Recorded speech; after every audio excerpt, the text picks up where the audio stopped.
12절에서 10절에 있는 말씀, 부활의 증거에 대해서 말씀을 생각해 보시겠는데, 우리 옆에 분들에게 해피 이스데이라고 이렇게 인사 나눠주시기 바랍니다. 해피 이스데이. 입에 잘 안 익혀집니까?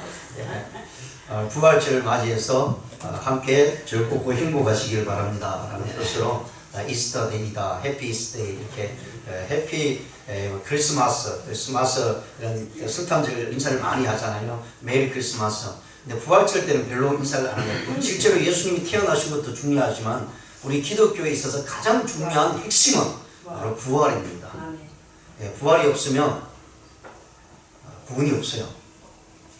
부활이 없으면 그 어떤 종교도 구원을 얻을 수 없다라는 사실을 말씀을 해주고 있습니다. 그래서 오늘 이 말씀을 가지고요, 부활의 증거, 자, 이 증거를 나타내려면 굉장히 많은 자료들이 필요하고 또 이야기하려면 굉장히 많은데요, 자, 간단한 부분만 가지고 오늘 이 말씀을 가지고 주제를 가지고 말씀을 드리는 시간을 갖겠습니다.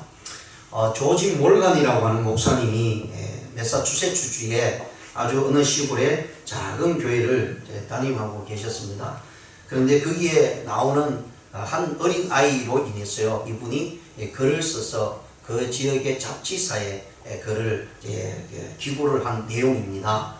이 아이는 이름이 톰이라고 하는데, 이 톰이란 아이가 건강이 좋지 않았어요. 휠체어를 타고 다닙니다. 그래서 주위에 있는 많은 사람들이 그 아이를 볼 때마다 안타까워했습니다.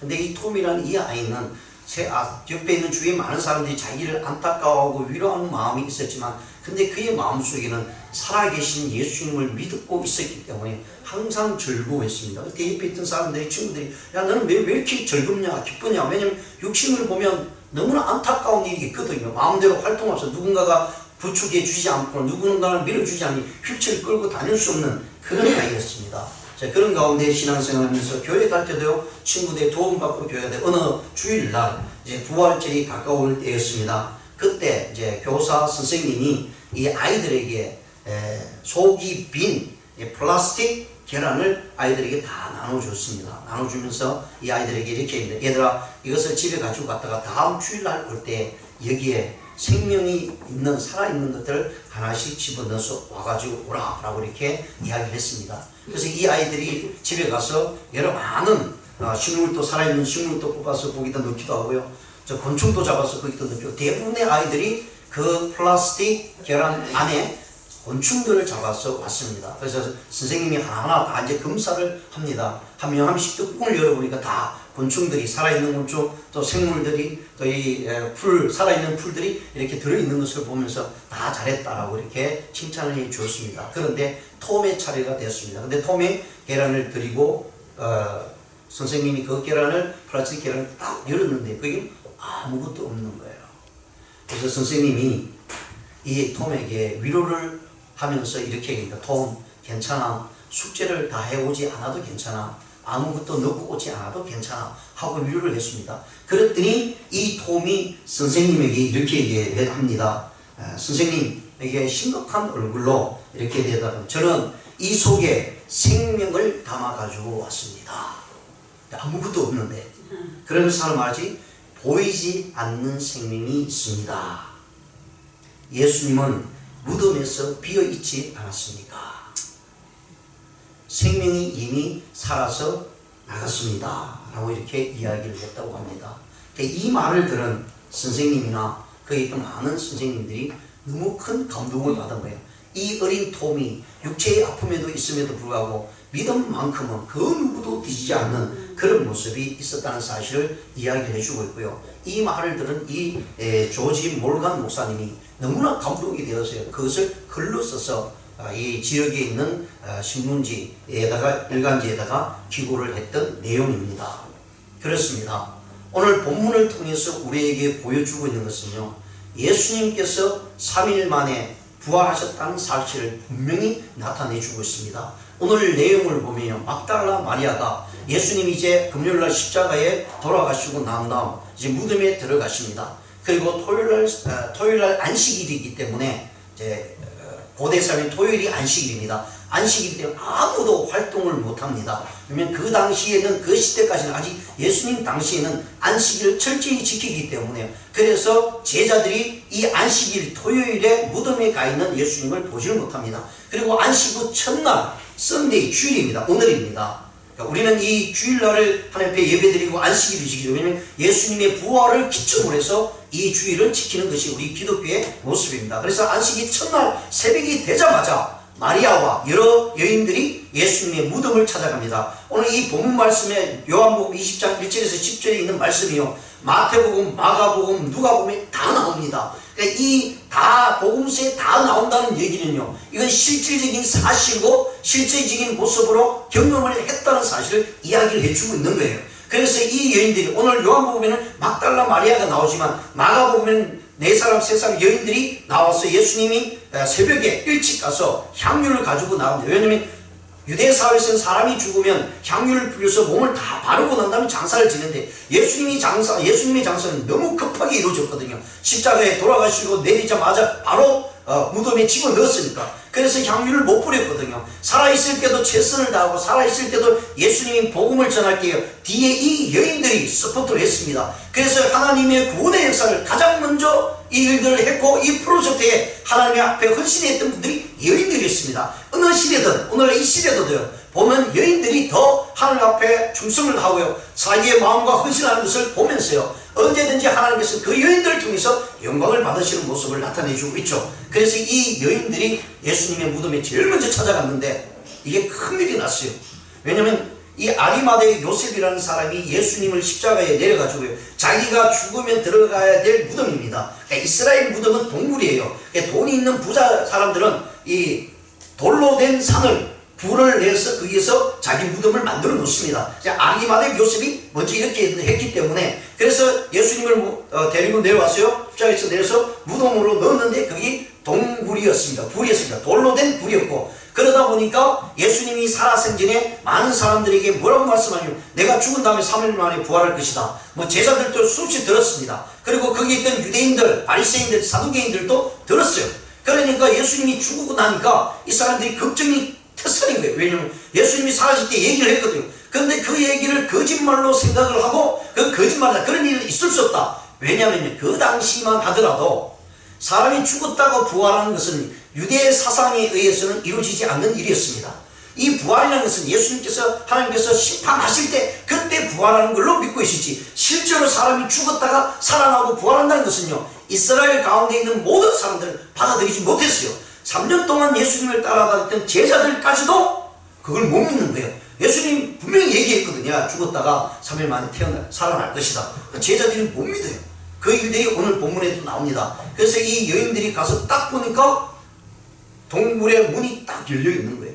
왜냐하면 거기에는요, 이 바리새인들이나 대제사장들이나 총독이었던 빌라도가 뭐라고 명령을 하냐면, 예수님이 부활한다는 얘기를 들었으니까 거짓말로 들으면서도 실제로 믿는 거예요.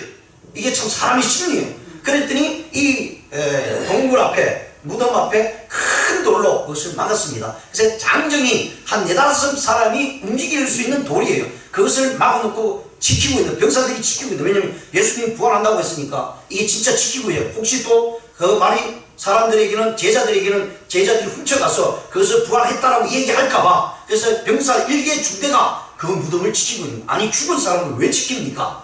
그러니까 안 믿으면서도, 거짓말이라고 생각하면서도 실제로는 행동을 했던 것이죠. 그런데요, 그 밤사이에 주일 새벽, 월요일 안식일 첫날 그 새벽 시간에 하나님께서 천사를 통해서요, 그 무덤에 막혀있는 큰 돌문을 옮겨버리고 마고, 그것 때문에 여기 있던 병사들이 다 도망가고요, 기절하는 일들이 일어나게 됐습니다. 그러고 난 다음에 막달라 마리아와 여인들이 예수님의 무덤에, 예수님의 시체에 향유를 바르기 위해서 왔는데 그 문이 열려져 있거든요. 근데 이 여인이 갈 때 이런 생각을 합니다. 야, 가서 어떻게 향유를 바르지? 무덤에 큰 돌로 된 문이 막혀져 있는데 저 문을 누가 열어주지? 이런 걱정으로 갔거든요. 갔는데 그 돌문이 열려져 있는 것입니다. 굉장히 놀라죠. 그래서 너무 놀라가지고 그 안으로 들어갈 새도 없이 막 뛰어가서 누구에게는? 베드로와 요한에게 아닙니다. 베드로님, 요한님, 큰일 났습니다. 지금 예수님이 시체가 들어가 있는 저 무덤이 안에 들어가 있는 그 무덤에 막아놓았던 큰 돌문이 열려서서 저 밑으로 떨어져 있습니다. 라고 하니까 이 소식을 들은 베드로와 요한이 깜짝 놀래요. 그래서 막 뛰어갑니다. 근데 베드로가 나이가 많고요, 요한이 나이가 어립니다. 근데 오늘 성경에 보면 요한이라고 얘기하지 않아요. 왜 그런 줄 아세요? 요한복음 자기가 썼기 때문에 어느 제자가 이렇게 표현을 해줍니다. 그게 요한이에요. 그러니까 요한이 젊으니까 여기 땅하고 뛰어갔는데 요한이 먼저 뛰어 들어갔어요. 막 뛰어갔어요. 돌문 앞에 돌문이 열린 무덤을 딱 봤는데 그만 요한이 무서운지 두려워서 그런지 안 들어가요. 그리고 베드로가 늦게 와서 역시 베드로는 뭐든지 담대합니다. 되든 안 되든 일단 일을 저질러 보고 나타나는 것을 가진 성격이 바로 베드로. 그래서 베드로가 그냥 뛰어가자마자 요한을 제쳐주고 무덤 안으로 쑥 들어갔어요. 들어갔는데 시체가 없는 거예요, 예수님. 그리고 예수님이 입고 있던 세마포, 머리에 두고 있던 수건이 그 침대, 예수님이 누워있던 자리에 놓여 있는 것입니다. 그리고 이 베드로와 요한이 예수님께서 부활할 것이라고 얘기했는데 그 순간에는요 전혀 생각하지 못하고요 도리어 자기 갈 길 집으로 갔다라고 얘기합니다. 자, 여기서 오늘 저와 여러분이 생각해야 될 것은요, 과연 예수님이 부활했는가? 그걸 객관적으로 주관적인 우리 믿음의 신앙, 내가 믿는다 하고서 믿음으로 나타내려고 하는 부분은 정말 중요하지만 진짜 실질적인 객관적으로 이것을 정리할 수 있는 것이 있느냐, 이 말씀입니다. 여러분, 세계의 역사의 기록들을 보면 많은 종교의 선구자들이 있었습니다. 그리고 동서양의 모든 인물들의 역사에 비교를 해보면요, 그 역사성이 분명히 나타납니다. 그런데요, 이 성경에 대한 기록을 의심하는 이들에 대해서는요, 일반 역사 속에서도 예수라는 것을 기록해 주고 있습니다. 성경에만 예수를 기록한 것이 아니고 일반 역사 속에서 예수님을 기록합니다. 이 말은 역사 속에 실질적으로 역사 히스토리 가운데 예수님이 살았고 그 일들을 행했다는 것을 기록해 주고 있다는 거예요. 그리고 이 모든 책들, 우리가 성경 지금 갖고 있잖아요. 성경책도 쓰여진 시기가 있습니다. 그리고요, 또 이 불교에서도요, 불교에서도 쓰여진 책이 있습니다. 즉 그 모든 것은요, 쓰여질 때 어떻게 쓰여졌는가, 어느 시대에 몇 년 뒤에 쓰여졌는가가 굉장히 중요하죠.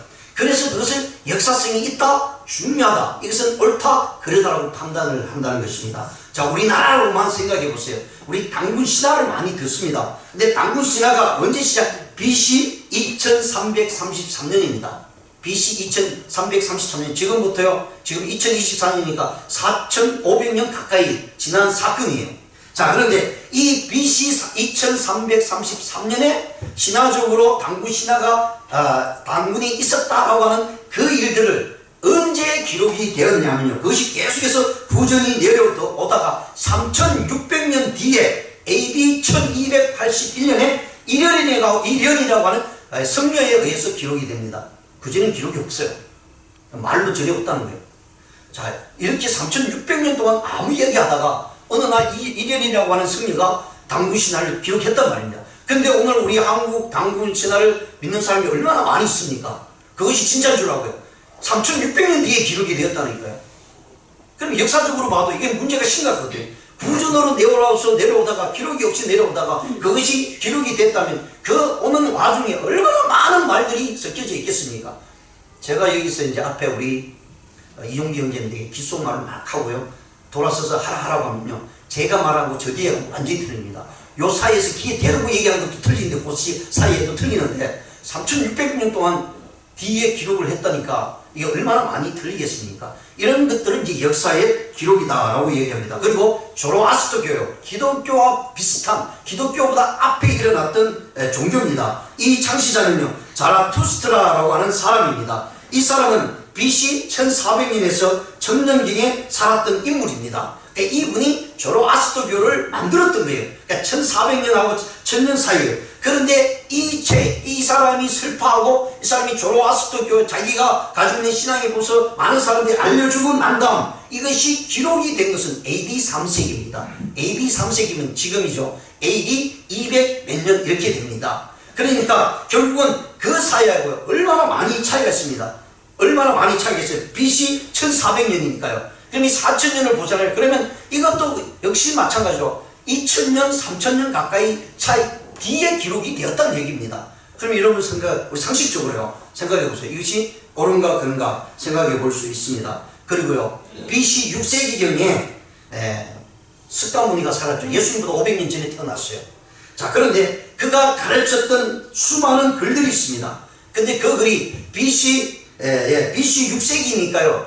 BC 500 몇 년입니다. 그러니까 예수님 태기 전에 500 몇 년 전에 이 부처가 석가모니가 자기의 그런 경전들을 만들고 이렇게 해서 이제 설파를 했어요.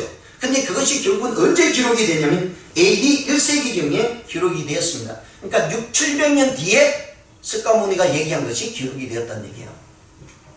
자, 그리고 또 뭐가 있냐면 이슬람교 창시한 마호멧이 있죠. 마호멧이 AD 570년 632년에 살았습니다. 예수님보다 한 600년 뒤에 태어났어요. 그러면서 자기가 하나님의 아들이라고 이렇게 얘기하면서 이슬람교를 만들었던 사람이에요. 그리고 그의 기록이 나중에 언제 기록이 되냐면 200년 후에 이 사람이 했던 기록들을 기록합니다. 자, 그러면 여기 있어요. 무엇이 역사적으로 정확한가를 이야기해 줍니다. 성경은요 예수님이 돌아가시고요 30년에서 60년 사이에 기록이 됐어요. 그게 지금 우리가 갖고 있는 거예요. 신약 성경이. 자, 다른 분들은 뭐 1000년 뒤, 3000년 뒤에, 뭐 700년 뒤에 기록이 됐어요. 근데 예수님의 사도는요, 예수님의 제자들이 예수님이 돌아가시고 난 다음 이 사복음서를 기록할 때 마태나 마가나 누가나 요한은 AD 40년에서 60년 사이에 성경을 기록했다는 거예요. 그러면 어느 것이 더 정확합니까? 그리고 그 성경이 이것이요 몇천 년 전에 기록한 이 성경이 지금 우리가 갖고 있다는 얘기입니다. 그러면 이 사실 3일 뒤에 1일 뒤에 기록한 거요 하고 30년 뒤에 기록한 거 어떤 것이 더 정확하겠습니까? 바로 얼마 지나지 않는 것이 역사적 사건으로 기록이 되고요. 이건 역시 기독교만이 주장하는 것이 아니라 일반 역사가들도 이것을 인정하고 있다라는 사실입니다.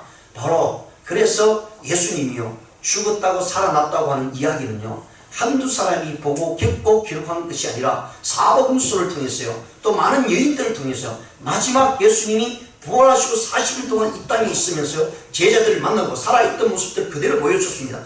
그래서 그것들이 기록이 되었죠.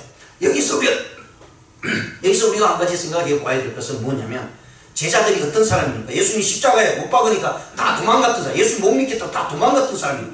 근데 나중에 죽겠다고 예수님을 증거한 사람이에요. 뭐 때문에? 왜냐하면 실질적인 팩트가 있었고요 실질적인 진실이 있었기 때문에 그들이 그것을 보고 느끼고 깨달았던 것들을 안전하면 안 되는 거죠. 죽이겠다고 해도요 사실을 안전할 수가 없죠. 진실을 안전할 수가 없죠. 그 전에는 예수님이 십자가 못 박히면 나 예수 못 믿겠다고 자기들 무서워 다 도망갔던 사람들입니다. 그런데 그들이 완전히 변해가지고 하나님의 사역을 감당하는 사람이 되었고요. 가룟 유다는 예수님을 배반했지만 나머지 11명 그 다음에 플러스 맏대아가 12명의 제자들은요 사도 요한을 빼고 다 순교했습니다. 왜요? 예수님의 부활을 증거하다가요. 그것이 바로 오늘날 우리 그리스도인들에게 주는 진실된 모습이다라는 사실을 분명히 말씀을 해주고 있습니다. 이것이 역사적인 사건이고요 우리에게 나타내 주는 것입니다. 그래서 성경에 보시면 누가복음 24장 5절 6절은 어찌하여 산 자를 죽은 자 가운데서 찾느냐 여기 계시지 않고 살아나셨느니라. 천사가 거기 찾아온 여인들을 향해서 주신 말씀입니다. 그러면 우리가 오늘 짧게나마 몇 가지 증거를 두겠습니다. 첫 번째 부활의 증거는 어디에서 볼 수 있냐면 빈 무덤입니다. 여러분 불교를 창시한 석가모니는 80세까지 살다가 죽은 다음에 자기를 화장을 시켜서 무덤을 만듭니다. 그리고 유교를 창시했던 공자는요 72세까지 살다가 중국 산동성에 무덤을 만들어 두었습니다. 이슬람의 창시자였던 마호멧은 62세에 죽은 다음에 그 무덤을 사우디아라비아에 있는 메디나 지금 메카라고 하는 곳입니다. 거기에 무덤을 두었습니다. 다 무덤들이 있습니다. 그리고 그 안에 시체들이 있습니다. 근데 예수님은요 무덤은 있는데 그 안에 시신이 없습니다. 그건 한 사람만 보고 어느 날 지어내서 설화적인 모습으로 만들어낸 것이 아니죠. 설화적인 모습으로 만들어냈다면 거기에 목숨을 걸겠습니까? 누가 목숨을 걸겠습니까? 거짓된 것에 대해서 목숨을 거는 사람이 어디에 있습니까? 진실된 것에도 목숨을 안 걸려고 살려고 발부둥치는데 근데 성경에서는요, 그 부분을 분명히 말씀을 해주고 있습니다. 그래서요, 공자나 스가몬이나 마음에서는 부활이라는 것을 자체가 없습니다. 그들의 경전 자체가 없습니다. 스가몬이 역시 마찬가지요. 불교를 창시한 이 스가몬이 역시 마찬가지요. 자기는 지옥으로 떨어진다고 얘기했습니다. 극락이 없다. 극락이 있는데 자기는 모른다고. 자기도 죄인이기 때문에. 공자도 역시 마찬가지입니다. 인류의 윤리적인 도덕적인 것을 발전을 시켰지만 그가 역시 신이 아니라는 것을 스스로 이야기를 했습니다. 마음에서는요, 자기가 신이라고 얘기하고 있지만 그러나 그는 죽은 다음에 살아나지 못했습니다. 그의 무덤은 메카에 아직도 있는데, 그래서 수많은 사람들이 그 무덤에 가서 절을 하고 거기 가서 숭배하는 모습을 보게 됩니다. 근데 예수님의 무덤에는 예수님이 없습니다. 그 증거만 보더라도요, 예수님이 부활했다라는 사실을 우리에게 말씀을 해주고 있습니다. 그렇습니다. 이 빈 무덤에 대한 이야기는요, 굉장히 중요합니다. 왜냐하면 부활했다라고 하는 증거를 우리에게 보여주고 있기 때문입니다. 예수님의 부활 사건은요, 무덤이 빈 것을 본 많은 사람들이 목숨을 걸고 하나님의 복음을 전하고 간증했다는 사실을 우리가 성경을 통해서 분명히 나타내주고 있습니다. 그렇습니다. 부활의 증거는 첫째가요, 빈 무덤이라는 걸 생각하게 만들고요, 그 빈 무덤에서부터 나온 복음이 진정한 기독교의 복음이고 생이고 신앙이다 라는 사실을 우리에게 말씀을 해주고 있습니다. 자, 그러면 두 번째, 이 빈 무덤을 봤을 때 우리는 한편으로는 반반일 수도 있습니다. 혹시 누가 훔쳐간 다음에 부활했지 않느냐, 이 생각을 가진 사람이 분명히 있을 거고요. 또 다른 분은 신앙적으로 예수님께서 그렇게 말씀하시고 성경을 봐도 수많은 사람들이 봤으니까 이 빈 무덤에서는 예수님 부활했다는 것을 볼 수 있다 라고 이렇게 얘기할 수 있을 것입니다. 그렇다면 두 번째 증거는요, 빈 무덤을 목격한 자들이 있다는 얘기입니다. 요즘 또 한 사람이 살인을 하거나 잘못을 저지르면 그것이 진짜인지 거짓말인지 증거가 있어야 됩니다. 여러분 TV 드라마를 보더라도 수사물을 보면 증거가 없이는요, 그 사람이 결코 죄인으로 취급할 수 없습니다. 증거가 있어야 됩니다. 그래서 억지로 증거를 만들죠. 근데 나중에 뭐 10년, 20년 뒤에서 발각이 돼서 그것이 잘못된 증거였다. 요즘은 이제 뭐 옛날에 없었던 것들이 지금은 다 워낙 기계들이 발달해서 다 알아볼 수가 있습니다. 뭐 30년 전에 머리카락을 가져와서 DNA 검사하면 그 사람이 아닌지를 다 알 수 있는 그런 모습입니다. 예수님도 마찬가지입니다. 그 빈 무덤을 본 사람이 있습니다. 그리고 그 시간은 너무나 짧았습니다. 가령 뭐 10일 뒤에 봤다, 한 달 뒤에 봤다 라고 부활했다 라고 하면 좀 문제가 심각하잖아요. 그게 무슨 일이 있었는지 모르네요. 그런데 예수님이 무덤 있는 그 사이에, 이틀 밤낮으로 있는 그 사이에 3일 분급에 있잖아요. 그러고 나서 부활하신 그 사건은 어떤 방법을 취할 수 있는 방법이 전혀 없습니다. 죽은 사람이 일어나서 도망갈 수도 없고요, 누가 와서 훔쳐갈 수도 없습니다. 왜냐하면 일개의 중대가 그 무덤을 지키고 있고 돌무덤이 딱 막혀있는 그런 상태에서 누가 그것을 보고 부활을 했는지 안 했는지 알 수가 있겠습니까? 그것은 무덤이 열리고요, 그리고 그 새벽 시간에 이 여인들이 또 제자들이 그것을 확인하게 됩니다.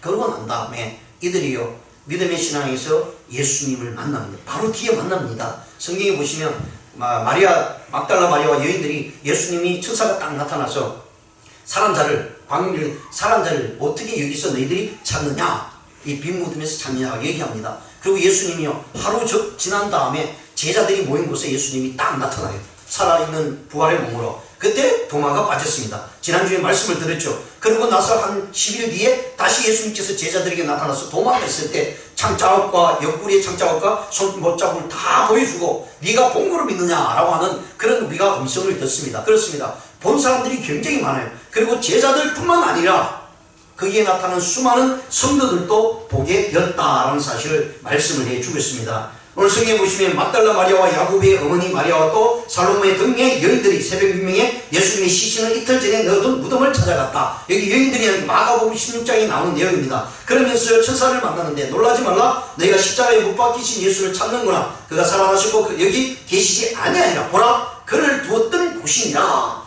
예수님이 두었던 무덤을 보여줍니다. 거기는 예수님이 계시지 않았다라는 사실을 분명히 말씀을 해주고 있습니다. 그렇습니다. 부활은요, 엄연한 역사적 실제적인 사실이고 팩트이고 진실된 모습이라는 사실을 이 목격한 자들을 통해서 보여줍니다. 2명만 증인이 있으면 그게 사실로 나타납니다. 그래서 그 사람이 범죄했는지 안 했는지 2명만 증인이 있으면 법정으로 데려갈 수가 있어요. 특히 고대 사회에 율법이 더했습니다. 2명만 증인이 있으면 그 사람은 산 사람이 죽이지 않았는데도 죽은 사람으로 탈바꿈시킬 수 있습니다. 그래서 예수님이 그래서 십자가에 못 박히게 된 사건이 나타납니다. 고린도전서 15장 14절에 보시면요, 그리스도께서 만일 다시 살지 못하였으면 우리 전파하는 것도 헛것이요 또 너희 믿음도 헛것이라. 자, 우리가 다른 종교에 없는 부활을 우리가 경험합니다. 저와 여러분이 부활을 못 믿겠다고 하면 왜 이 자리에 와 있습니까? 예수 믿을 필요가 없습니다. 부활이 없으면 부활하지 않습니다. 그래서 성경은요, 사도 바울을 통해서 부활의 첫 열매 되신 예수 그리스도라고 해요. 첫 열매입니다. 그리고 예수 안에 있으면 모든 사람들이 부활의 열매를 맺는다라고 이렇게 말씀을 하고 있습니다. 그렇기 때문에 우리는 예수님의 부활의 모습을 수많은 증인들을 통해서 우리가 보고 느끼고요, 또 우리가 성경을 통해서 성령의 은혜로 말미암아 믿음이 생기고 예수님의 부활이 내 눈으로 직접 보지 않았지만 그것이 영적으로 우리에게 다가오면서 깨닫게 되고 믿음으로 받아들이는 역사를 경험하게 된다는 것입니다. 그리고 예수님이 마지막 40일을 이 땅에 보내시고요, 감람산에서 성천하실 때에 거기에 자그마치 장정만 500명이 보게 됩니다. 그리고요 10일 뒤에 120명의 문도가 기도 가운데 성령을 체험하면서요, 그때부터 담대한 역사가 일어납니다. 지금까지 보았던 것들을요 다 기록을 하면서 정말 예수님이 부활했다는 사실을 실질적으로 내 안에만 두고 있지 않고요, 성령이 임하니까 믿지 않은 모든 사람들에게 전하기 시작합니다.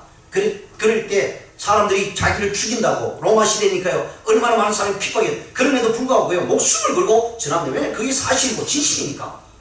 이런 일들이 일어났습니다. 그리고 제자들만 이런 일들을 하게 되냐? 우리가 잘 아는 대로 사도 바울이 어떤 사람입니까? 사울이라는 사람은요 유대교였습니다. 철저한 유대교였습니다. 철저하게 구약 성경만을 믿는 사람이에요. 메시아가 온다 그것도 믿었어요. 근데 예수님이 왔는데 예수님을 메시아로 보지 않았어요. 왜냐하면 자기들이 가지고 있는 생각의 메시아는 지금 이스라엘이 로마의 식민지에 있고요 노예로 있습니다. 그러니까 메시아가 오면 다윗 시대처럼 이 나라가 왕성해서 로마를 비웃고 독립할 것이다. 그러면 그렇게 오려면 이 메시아는 정말 흰말을 타고 왕자처럼 칼을 차고요 하늘에서 내려와야 되는 거예요. 근데 예수님은 그렇게 오지 않았거든요.